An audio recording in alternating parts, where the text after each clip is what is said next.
안녕하십니까, 박사호입니다. 이번 방송에서는 모스크바에 거주하는 미국 정치학자 앤드루 코립코가 러시아 매체 RT에 기고한 글 하나를 소개해 드리겠습니다.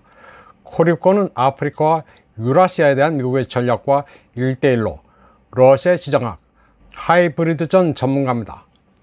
그는 이스라엘 하마스 전쟁에서 나타난 10가지 주요 시사점을 아주 일목요연하게 정리했습니다. 첫 번째로는 이스라엘이 무적이라는 생각이 환상으로 드러났다고 그는 지적했습니다. 기습 공격이 있기 전까지 사람들은 이스라엘이 전통적인 군사기술 능력과 미국의 막단 원조로 지역 패권국이 됐다고 생각했지만 이제 더 이상 그렇지 않다는 것입니다. 두 번째, 이스라엘은 하마스의 하이브리드 전쟁 전술에 전혀 대비하지 못했다고 시작했습니다. 엄청난 정보 실패와 이에 따른 모든 보안 시스템의 붕괴로 인해 국경 장벽이 무너진 점을 들었습니다. 하마스의 초고속 집단 공격과 초보적인 드론 공격이라는 하이브리드 전쟁 전술의 무방비였다고 그는 말했습니다. 세 번째, 이번 정보 실패의 원인은 정치적 내분일 가능성이 높다고 그는 말했습니다. 네타냐후가 제안한 사법개혁을 둘러싼 정치적 논쟁에 정보력을 낭비해 하마스까지 신경 쓰지 못했다는 의견입니다.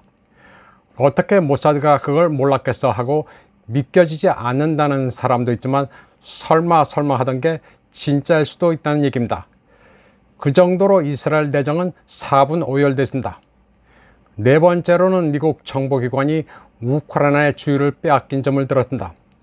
1차적으로 책임은 이스라엘 정보기관에 있기는 하지만 평소에 상당히 힘이 됐던 미국의 정보기관이 키예프로 인해 주의가 산만해지는 바람에 이스라엘에 도움을 주지 못했을 것이라고 분석했습니다.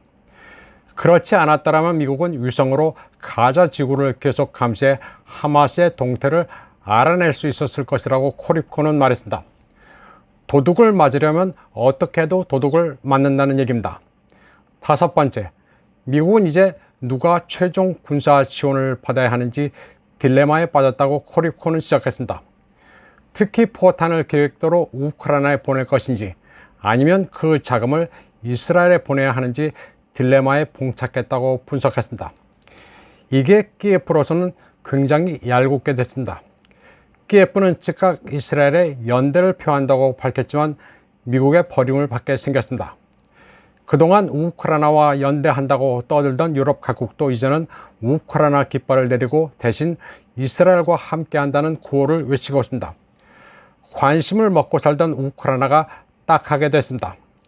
여섯 번째, 사우디아라비아는 이스라엘과의 평화회담을 동결할 가능성이 높아졌다고 했습니다. 그런데 동결 가능성이 높아진 것을 넘어 사우디아라비아는 미국의 토니 블링컨에게 이스라엘과의 관계 정상화 노력을 폐기한다고 밝혔습니다. 사우디아라비아는 국제 무슬림 공동체로부터 이스라엘의 가자지구 민간 목표물 공습 이후 이스라엘과의 평화회담을 중단하라는 엄청난 압력을 받아왔습니다. 사우디아라비아는 팔레스타인 편에 서겠다고 선언했습니다. 이는 사우디아라비아와 이란의 화해도 근본적 영향이 있습니다. 중국의 외교가 도대체 몇 수 앞을 내다보는지 참 대단하다고 생각됩니다.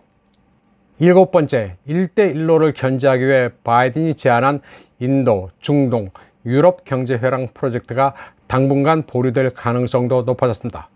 사우디아라비아나 요르단이 이스라엘에 항의하기 위해 건설 참여를 동결할 경우 이 프로젝트는 물 건너갑니다.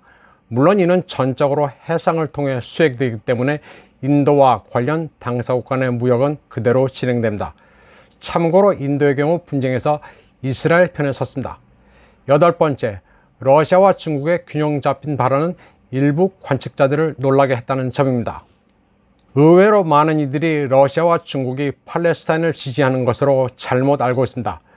그런데 사실을 보면 러시아의 푸틴 대통령은 오랫동안 IDF, 이스라엘 국방군을 지지해왔습니다. 푸틴 대통령은 또 테러에는 불관용의 원칙을 지키고 있습니다. 또 러시아에는 유대인 디아스포라가 많기 때문에 이스라엘과의 관계를 중시하고 있습니다. 그러나 그렇다고 해서 팔레스타인에 비우호적이지는 않습니다.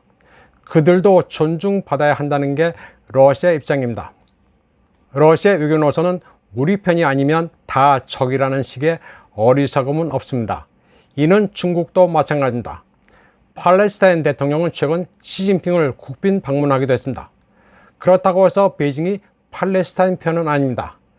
중국은 이스라엘의 인프라에 투자한 것도 많고 여러 건의 방산 협력도 해왔습니다. 일례로 중국의 젠10 전투기는 이스라엘의 크필 전투기를 모방했습니다. 아홉 번째, 목적이 수단을 정당화하는지의 논쟁이 다시 시작됐다는 점을 들 수 있습니다. 하마스는 이스라엘 민간인을 살해하고 어린이, 여성, 노인을 납치해 인질로 삼고 있습니다. 물론 이는 용납될 수 없는 전쟁 범죄입니다. 그런데 가자 지구에 대해 이스라엘이 수십 년 동안 잔혹 행위를 자행한 것도 그보다 심했으면 심했지 전혀 못하지 않습니다. 서로 간의 증오와 복수심이 에스컬레이션 되어 온 결과입니다. 그러니 팔레스타인과 이스라엘 가운데 어느 쪽이 절대선이고 절대악이라고 말할 수 없습니다. 국제관계는 그러한 감정이 아니라 이성을 가지고 지켜보면 될 일입니다. 열 번째는 이스라엘 하마스 전쟁에서 레바논의 헤즈볼라가 와일드 카드로 부상한 점입니다. 헤즈볼라가 대규모 적대 행위를 개시하게 될 경우 상황은 더욱 악화됩니다. 레바논과 시리아도 이스라엘 하마스 간 분쟁에 휘말릴 수 있기 때문입니다. 이번 방송은 여기까지 하겠습니다. 시청해주신 여러분 감사합니다.